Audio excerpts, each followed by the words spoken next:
Ken Block, skateboarder, rally driver, family man, and possibly most importantly, a positive influence on everybody who he interacted with. How did this Southern Californian teen, who was searching for adrenaline, go from a skateboarding, dirt bike riding, fun-loving boy to a man who had a positive impact on the entire automotive community? In today's video, we'll look into that. Let's go! Ken Block was born in 1967 in Long Beach, California. He did some of his growing up there, but most of it was done in Escondido, California, close to San Francisco.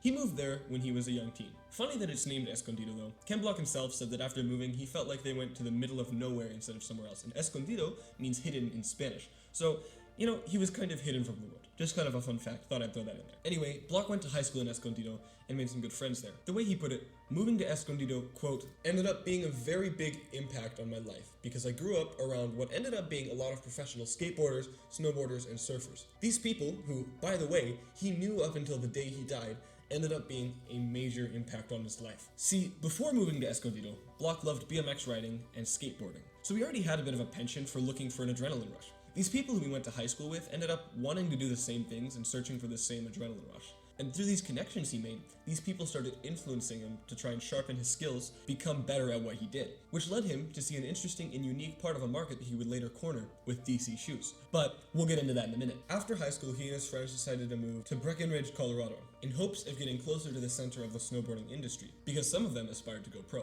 Ken Block himself said, after riding with some of my pro friends, I quickly realized that I wasn't good enough to be a pro. This realization led him to move back to Southern California to go to school for graphic design. After school, he reunited with his friend Damon Way and tried to start a few businesses. They started with a shirt printing company.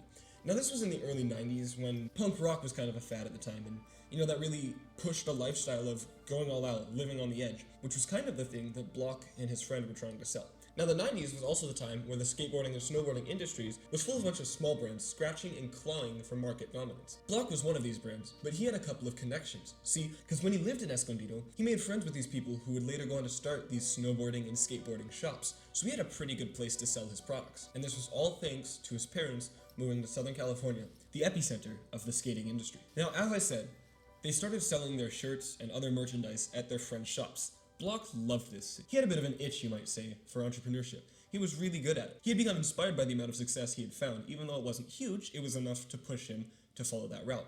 The way he put it, I decided I wanted to go that route and create my own brand. So myself and my business partner, Damon Way, we designed and developed several different brands, just experimenting and learning along the way. As young entrepreneurs, they tried everything, from t-shirts to skateboards to snowboards, even a skate magazine called Blunt. They eventually settled on DC shoes.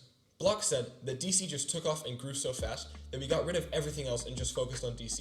Life continued for Block. He kept growing DC and living his life. He got to the point where a bunch of athletes and celebrities wanted his shoes. This all came to a head when Travis Pastrana signed a sponsorship deal with DC Shoes. Now Travis Pastrana, like Block would later become, was a real adrenaline junkie. He did dirt biking, rallycross, rally racing, and much more. Now, this led Block to have an idea. See, Block had loved rally racing his entire life. He grew up in the Group B era, where these European rally cars, such as the Audi Quattro, would go off and dominate the rally scene, and then they'd come to the US and go win races like Pikes Peak. Now, Block had loved rally racing as a young child, but he didn't really see an opportunity to get into it in the US, because, well, at the time, there was such a European sport. And it still kind of is, but definitely not as much. Now, Pastrana had opened Block's eyes to the rally world, because he had just started racing in the Rally America series, which, by the way, Block had no idea even existed until Pastrana started competing there and actually doing pretty well for himself. Now, this connection with Pastrana ended up playing a huge role in Block's life, because what ended up happening is in 2004, he sold his stake in DC Shoes, staying involved with it, but not being as involved as he once was. He also, just before selling off DC Shoes, proposed to his longtime friend and at the time girlfriend, Lucy Jones. She said yes, and they got married in July of 2004. In 2005, after figuring out married life and selling off DC Shoes, Block was looking for another hobby. Now, he saw Pastrana doing well in the Rally America series and decided, hey, why not? Let's go take a shot at it. So, he convinced Subaru to sign a one-year deal with him for his rookie season. He began his racing career in a 2005 Subaru WRX STI for the Vermont sports car team, racing in the Group N class. Block finished 5th overall in his first start, which is kind of insane. It really shows the raw natural talent that Block himself had as a race car driver, because beating out a bunch of your competitors, including your role model, Travis Pastrana, in your first ever rally race, it's kind of insane. It really just blows my mind how good Block was. without any prior experience. Now, by the end of his rookie season, he'd accumulated 6 top 5 finishes, along with 3 podiums, which is pretty good. He also nabbed the Rookie of the Year award, which I don't see who else could have deserved that more, because Block was probably the hardest working rookie that year, as well as definitely the best performing. By the end of his rookie season, he had also placed 3rd in the Group A class and 4th in the overall Rally America standings, beating out Travis Pastrana in the point standings at the end of the season. Now, with this rookie season, he proved to Subaru that he was a really good driver and that they definitely wanted more of him. So in 2006, he signed a multi-year deal with Subaru, working with Travis Pastrana, starting the all-new Subaru Rally team. Along with driving the Rally America Series and finishing 2nd overall in only his 2nd season, again beating out Pastrana, he competed in the first ever X Games Rally event, taking 3rd and earning himself a bronze medal while doing so. In 2007, he also competed in the X Games and placed 2nd, winning himself a silver medal, and placing 3rd in the Rally America Series. Again, doing really well for himself. Remember, this is only Block's 3rd ever season in Rally, and he's already finishing top 3 in the podium consistently at the end of the season, which just shows how good of a driver he was. He had so much natural talent, and you just can't deny that. Overall, he scored 19 podiums and 8 wins in Rally in 2007, across a couple of different series all around the world. In 2008, the next generation of the Subaru WRX came out. Now, Block, of course, got a brand new 2008 Subaru WRX STI. Now, before the season started, he decided to go race in this. I'm not going to try and say it because it's French, and Anyway, it was part of the Canadian Rally Championship. He did this just to try and gain some experience with this new car. Now, in his first race of the 2008 season, in a brand new car, he won. Absolutely swept the floor. Mind you, this was only the 2nd event for the new car in whole. So this was a completely new platform and a completely new car with very little practice time, and Block had managed to win a race with him. Block also competed in the Rally New York competition and finished a solid 1st place as well.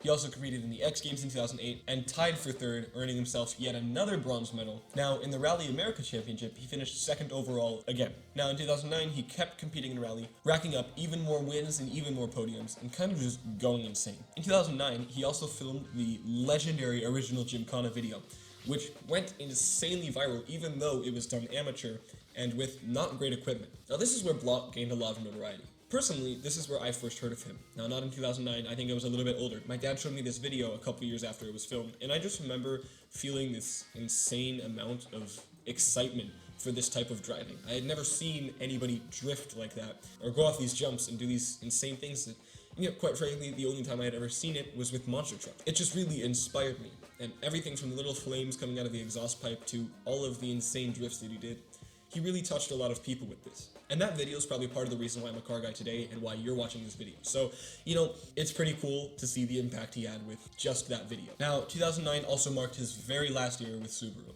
In 2010, he switched to Ford, driving the new Ford Fiesta. Now, he competed for Ford between 2010 and 2014, competing in less and less races as the years went by. He competed in less of these races because he was shifting his attention a little bit more towards rally cross, which is basically rally racing but on a small circuit with a couple other cars. Personally, it's my favorite type of racing. I love the World Rallycross Championship, and I actually had the opportunity to go see a race. In fact, if you look at my background here, I've got this cool picture that I got signed by one of the drivers, right here. Ah!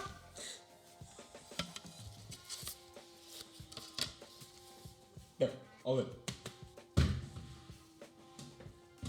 Now, in Rallycross, throughout the years, he scored 7 wins and 13 podiums, which is really good for a driver with as much experience as Block had, and it's something that anybody would really be proud of if they were to go and achieve that.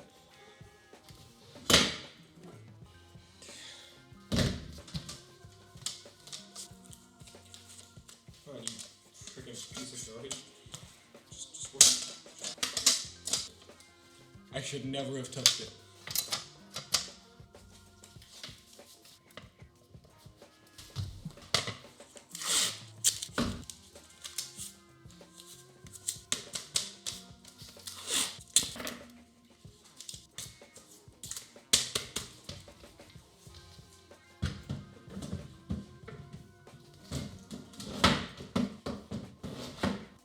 Don't move.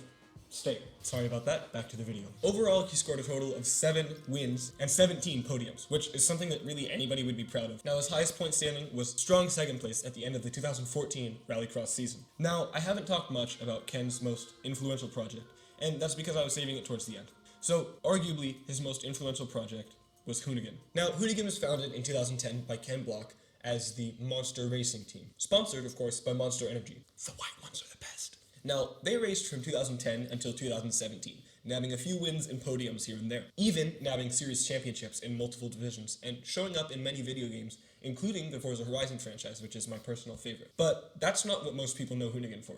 No, we know them for the Gymkhana videos, the Hoonicorn vs. the World videos, and other insane automotive builds. Gymkhana, the cinematic masterpiece with 11 installments, was my personal favorite. Each episode features Ken Block pushing custom-built cars to their absolute limits. Now, yes, this is a YouTube series, but let me be real with you. Each episode had more of an impact on anybody than anybody would have ever imagined. He reached over 500 million people with this, which is just mind-boggling. With this video reaching so many people, it inspired many to go hoon their cars in their own way and really come into themselves and find a new passion. Now, like I said earlier, Hoonigan's not only responsible for Gymkhana. That is one of my favorite things that they did, and it may be the biggest, but it's not the only thing that they did. Block also did Hoonicorn vs. the World, where he raced his custom 1400 horsepower all-wheel drive Ford Mustang against a variety of cars. Block was also a huge family man, and you really see this throughout the channel because he builds multiple cars with his daughter, Leah Block. Now, for those who don't know, Block recently passed away in a snowmobile accident, which is really, really sad. He was only 55 years old. I appreciate Block for everything he's done, but I'm not the only one. Real quick, we're gonna look at a couple responses from the car community to his death.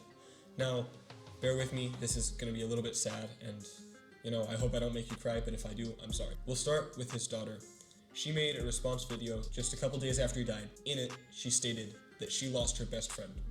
Now, this really shows something about Block's character. If your 16-year-old teenage daughter is saying that you were her best friend, you know you did something right. And Block really inspired so many people with his love for his daughter. I think if everybody loved their family just as much as Block did, and everybody incorporated them into everything that they did, I'm sure that the world would be a much better place. Other people, such as Lewis Hamilton and James May, also reached out to Block's family, giving condolences and saying things like, "We have lost a legend." Having a 7-time F1 world champion say that about a guy who raced on dirt in dirt bikes and grew up in Southern California with no fame or glory coming from anything but his own hard work is really quite insane and something that's really respectable. Now, there are many more who responded to Block's death, including me with this video, and I really just want to reach out to everybody who was affected by this and say I'm sorry. I mean, the entire automotive community has lost an absolute legend. But I don't think that we should just sit here and mourn his death. Block lived a life of action.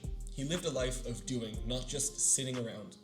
And I think we can all really take some inspiration from that. He left a legacy of gold. He was hardworking, loved his family, and did everything he could to make the world a better place. Thank you, Ken Block, for all you've done. Thank you guys for watching, and catch you next time.